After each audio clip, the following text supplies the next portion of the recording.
Whenever you're ready to begin, go right ahead, sir. Good afternoon, everyone. I'm Sidney Katz. I'm the Montgomery County Council President, and I'm the council member for District 3. I'm delighted that you are joining us virtually on Zoom for a second business meeting. The purpose of this briefing is to help local businesses navigate through our new economic reality. I'm joined today by two outstanding guests, Ben Wu, President and CEO of the Montgomery County Economic Development Corporation, also known as MCEDC, and Bart Yablonsky, owner of Dawsons Market in Rockville. They will provide remarks on their experience navigating the impacts of COVID-19, and then take questions from our Zoom audience. You may send your questions to the chat box on the right of your screen. And before we start, I would like to thank Susan Kennedy, who will be moderating this briefing. So Susan, thank you very much. And whenever you're ready, let us begin, please. Thank you very much, Mr. President. I'm happy to be here for this second business briefing. These are interesting discussions because this is a big part of what's happening here in Montgomery County during this pandemic. And of course, we got those economic numbers today, those unemployment numbers that were a little bit upsetting. And we knew they were going to be not so great. Yeah. But this kind of frames what we're going to be talking a little bit about today as we move forward the next several weeks through this pandemic.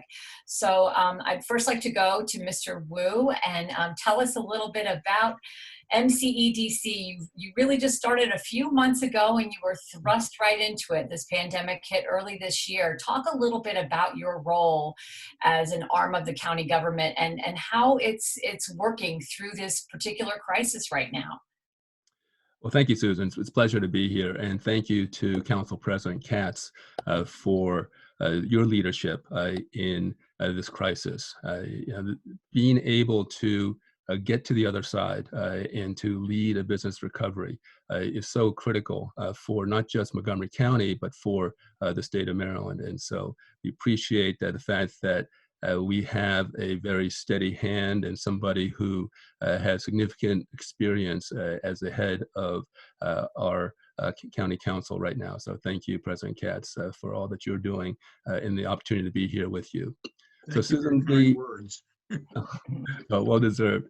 The Montgomery County Economic Development Corporation is a public-private partnership. We're an organization led by a board of business leaders, and County Executive Leggett had created the EDC several years ago with the notion that the county can be served best by allowing for the business community to have a voice at the table and to be able to help the county continue to lead on economic prosperity for not just the region, but also for the state. And for me, it's a pleasure to be back in Montgomery County. I grew up here in the county, and so I'm thrilled to be back home and having a chance to work with President Katz. You know, when Sidney, when you first started, when you were sworn in as the council president back in December, I started a little bit after you did. I don't think you could have, or I could have, come to the expectation that we were going to be facing what would be one of the greatest global economic crises in our lifetimes. And so for the EDC, we have been tasked to evolve beyond our traditional economic development mission of helping to attract, retain, and to expand businesses in the county. We've been now given a new mission to help the county with the response, the reopening, and the recovery from the COVID-19 crisis. And that includes helping to provide small business assistance, working with the county council and also the county executive with the emergency grants that have been provided to businesses to help recover, also to be able to help administer the Telework Assistance Fund that provides small businesses with the reimbursement support for businesses that want to maintain continuity of operations, to stay connected to their clients as well as their employees. That is the new reality of doing business now in this COVID crisis, but also working on a number of other programs with the county council and so in the county executive. So this is a opportunity for the EDC to step up and to be a supporter and a player in our economic recovery. Bart, talk a little bit about Dawsons Market. Ben just mentioned stepping up. The local market, really is the heart of the community. And Dawsons, we know, has been through its ups and downs throughout the year. Talk a little bit about your role right now as a supplier of food and other supplies to residents during this crisis. How are things going? Sure. Well, first of all, thank you to everybody for allowing us to be a part of this important Zoom here today. So Dawsons is, we are all about the community. So we really feel it's required of us, and we're happy to do it, to be here to support the community. The response has been overwhelming. I mean, there has been just such a tremendous shift in people's buying habits, and with all the restaurants closed and only doing carryouts, people are really just having to cook at home now. And so that's great for the grocery industry. We've seen some side of our store where we did prepared foods that we've seen significant declines there. And we've closed our bar. We've closed our juice and coffee bar as well. But we see on the other side, people are certainly shopping to cook at home. So, but we feel that it's important for us to be here. We've got a great team of staff that are really, dedicated, coming to work every day.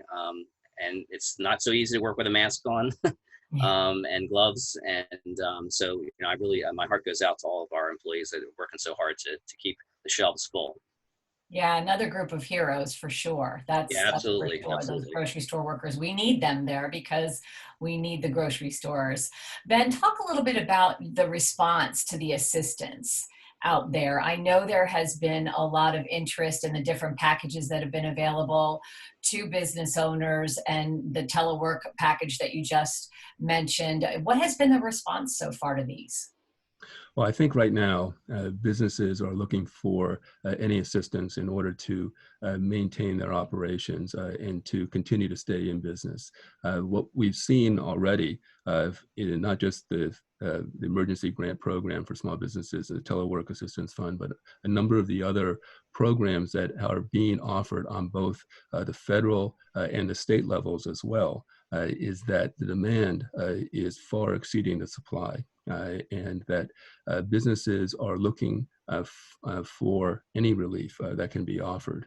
And it's a rather difficult situation. And I think it's reflected also in the unemployment numbers that you referenced today, Susan. So the lawmakers are trying to keep up, and the demand is very strong. What I would recommend for those businesses that are looking for resources, we've tried to provide detailed guidance within the EDC on federal, state, and county business assistance programs. So you can refer to our website, www.thinkmoco.com, thinkmoco, M-O-C-O.com, and we try to provide as best as we can a real-time listing of all the assistance programs that are available for small businesses. Yeah, we talked about that last week, that about 90% of the businesses here in Montgomery County have less than fewer employees. Sidney, talk a little bit about the council's philosophy on this and the importance of the small business like Dawsons sticking around through this crisis, and why the council thought it was so important to put that assistance in place. Well, thank you. I was going to jump in with almost that same question, same thought. As people have heard me, anybody that knows me knows that my background is one of small business. My grandparents started a small business in Gaithersburg in 1918, and I owned that store, ran that store up until the time, literally, that I became a county council member. I have to tell you, to a person, every one of my colleagues, including and the county executive, he's a colleague as well, but on the other side of the street is what we like to call it. Every one of us has been extremely concerned about businesses in general, but especially small businesses. Mark Elrich and I did a 4-business forum across the county before COVID-19, to Ben's point, was ever contemplated, and no one could have contemplated any of this. But we have always been concerned about small businesses, but we realize that without hardworking people like Bart and many other small businesses, if we're not careful, we're not going to have them come back. And we know that we needed to take our resources, our being the community's resources, the government's resources, and we knew that we needed to all work together to knit something that is going to give us literally a safety net.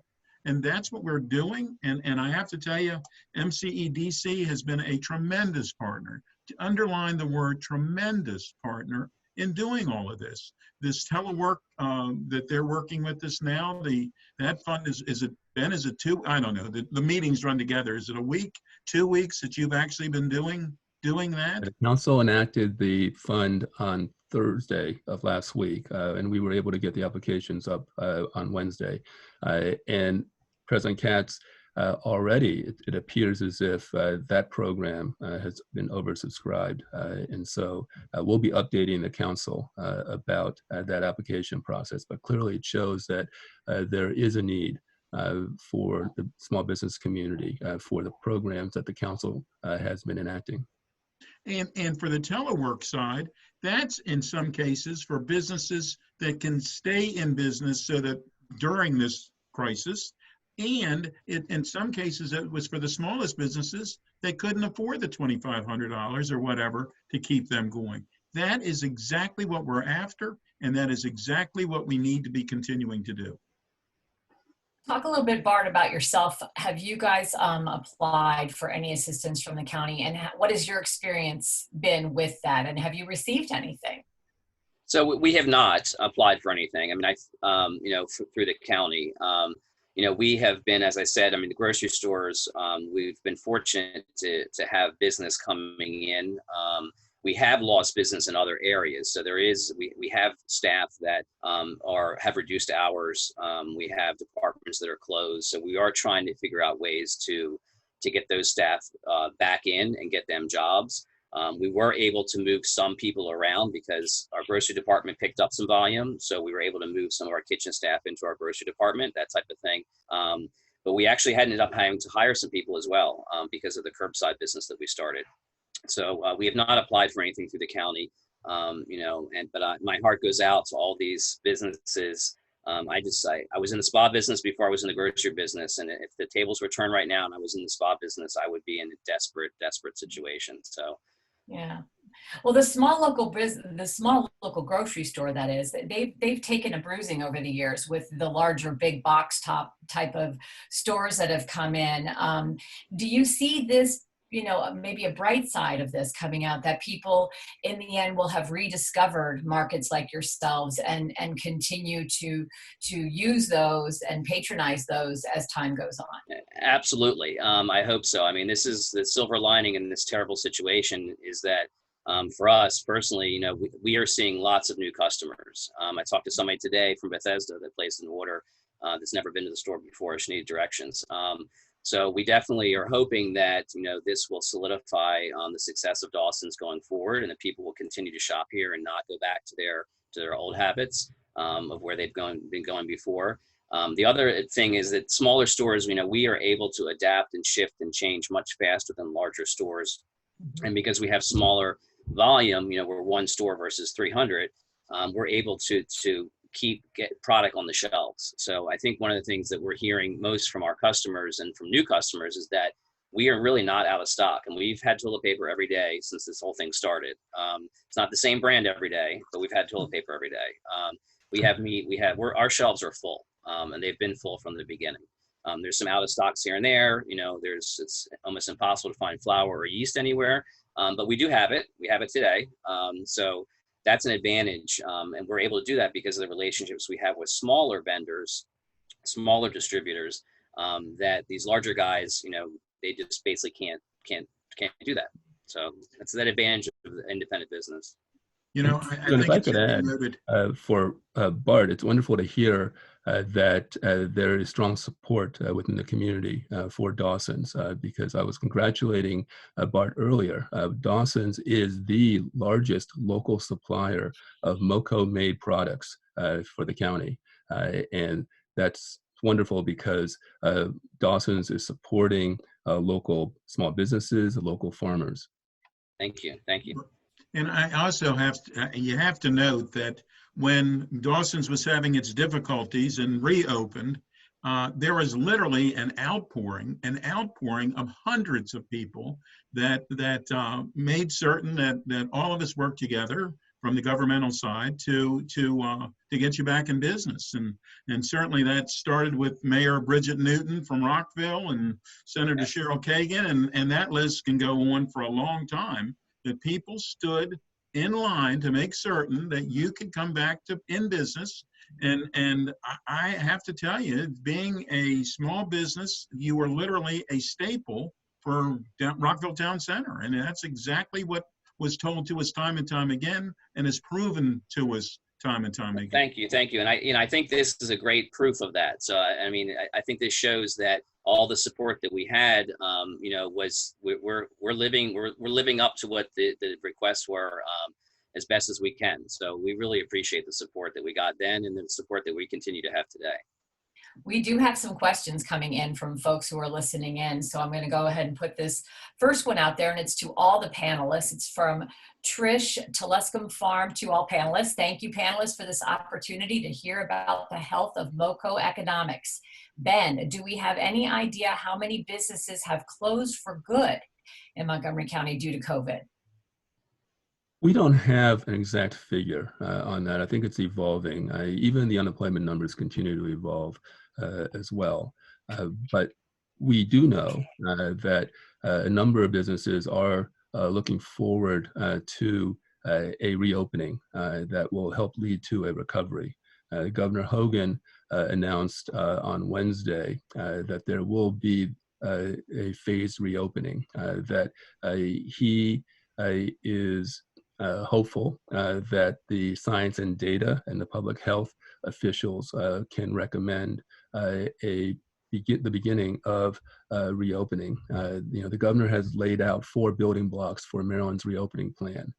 They include expanding the testing capacity, and we've been trying to encourage and engage our Montgomery County Life Sciences companies, which is one of the largest concentrations in the country, to be involved in that effort to provide the county with expanding testing capacities. The county council has also been a real leader in another one of the building blocks for Maryland's reopening plan, and that's including the increasing the hospital surge capacity. The county council provided $10 million to provide hospital beds and critical care facilities to make sure that in an anticipated surge that we have the ability to handle that surge. And then another building block that the governor laid out was ramping up the supply of PPE. And the county council was also a champion there as well in creating a local production fund, which the MCEDC helped administer. And in that situation, just like Bart and Dawsons, they're stepping up. A number of small manufacturers in the county are pivoting their business operations in order to help provide that PPE supply that we need in order to address this COVID-19 crisis. And then the fourth building block that the governor listed was building a robust contact tracing operation. And I know a number of Montgomery County technology companies are also in that effort in working with the state to make sure that we can continue to track and to trace those that have instances of COVID-19. So those building blocks, if they're met, the governor will move towards a reopening that we hope will lead to an eventual recovery economically. You mentioned businesses that are pivoting their model here in Montgomery County, and it's been exciting to see that happen here, and how many businesses that we have in the biotech industry and also other folks who are reinventing themselves to make that equipment available. We talked to the president of Jula the other day about how they've gone from table tennis to making level 1 medical masks. I mean, there's a lot of ingenuity going on here in Montgomery County. So we have another question, and this one comes from Sylvia Henderson. Telework Assist already oversubscribed, so the lottery style approvals leave us who have not yet gotten our applications in with the same luck as Powerball, ? Exaggerating, yet concerned about already not being able to get help. Councilmember Katz, will we have any more of this money going into other programs like this as we move forward? You know, I can't guess who is going to win Powerball, but I can guess that we're going to have some additional funding for this teleworking and for other resources as well. When the original amount of the money was put in, and MCEDC matched it. I believe it was a complete match. Wasn't that right, Ben? For the local production fund, we did match it, but you provided $250,000 Right. for the telework assistance fund. And then we're saying there was a match with them as well, but we realized right then that wasn't going to be enough money, but we needed to get as much funding there as quickly as we can, as we could, and we did. And with MCEDC's help, we're getting there. And so now we will regroup and look at how much more we can afford to fund in this group in this area, and then also for the Fed grants as well. We'll have to have another good, robust discussion on what we can and can't afford, and then come back and do what is necessary. Now, Susan, if I could make a suggestion to Sylvia and all the other applicants, those who are seeking assistance through the Telework Assistance Fund. The lottery will take place next week, so there's still time to submit your application.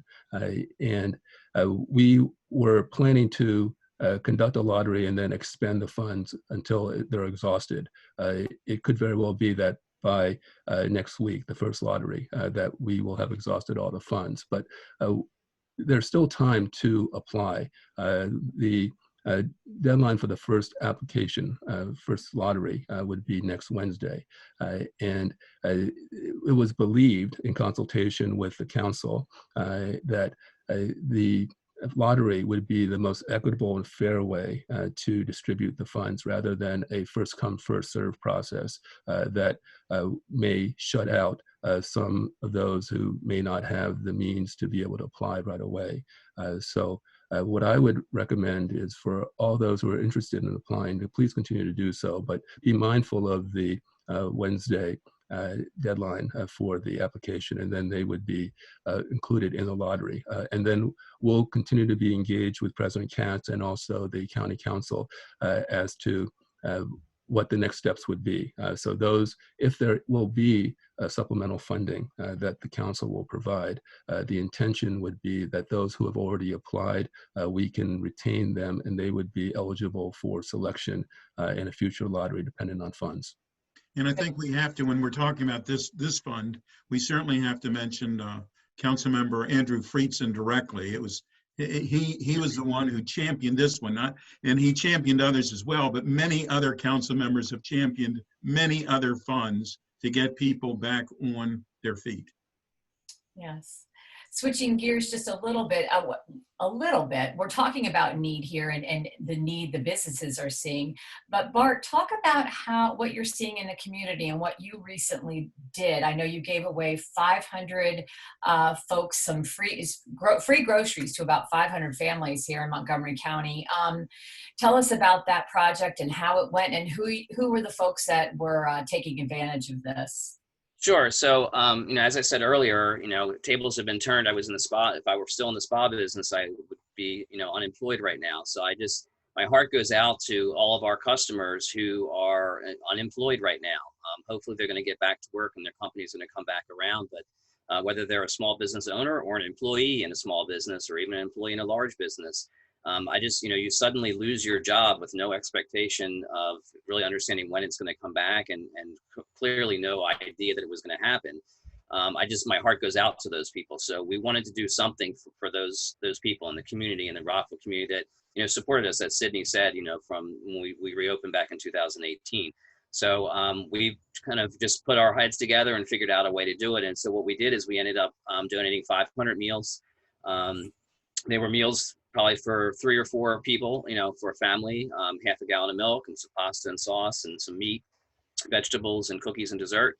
And we did it as a sign up because we were a little bit concerned about having a line of traffic down the street and around the corner and all the way over to Sidney's office. So we ended up doing a sign up sheet, and we had it filled very, very quickly. So similar to what we're talking about with funding and the support for small businesses, the same situation. So we put it out on Saturday, and by Sunday afternoon, all 500 slots were full. It just shows you that there is a tremendous need for it. People were very appreciative of it. We gave out about 400 on the system that way with a sign up, and then another 100 we helped, the city helped distribute to people that weren't able to sign up. That's amazing. Well, do you think you'll do it again, or is this a one-time deal? Or just I would love to do it again. Financially, I mean, it was an expense for us, obviously. So we would like to do it again. We have done some other things. Our community, our customers have bought meals that we've delivered to Shady Grove Hospital. We did 300 meals to Shady Grove Hospital that our customers funded. We contributed to it, but the customers funded the majority of it. So there has been some interest from customers asking, how can I help? What can I do? So that's something that we're looking at, is maybe there's another round of this where it's split between customers that do have the ability to fund it, and then some contribution from Dawsons potentially.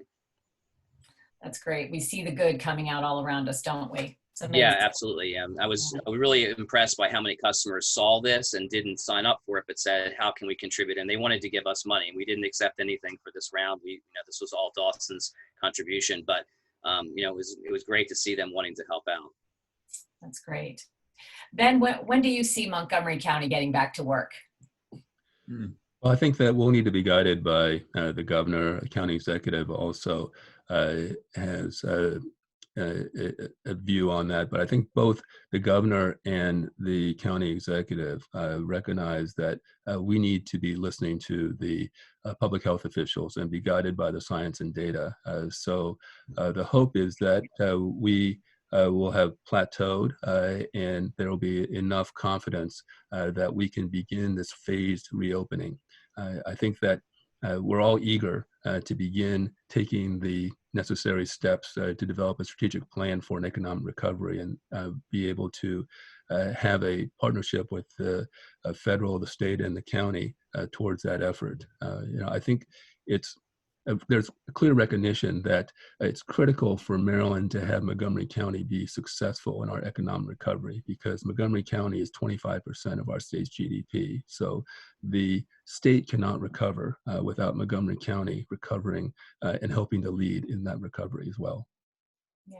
And Sidney, I'm sure we know the council's very busy with the budget right now, and it doesn't feel like you're not working. You are working, but every day on Zoom.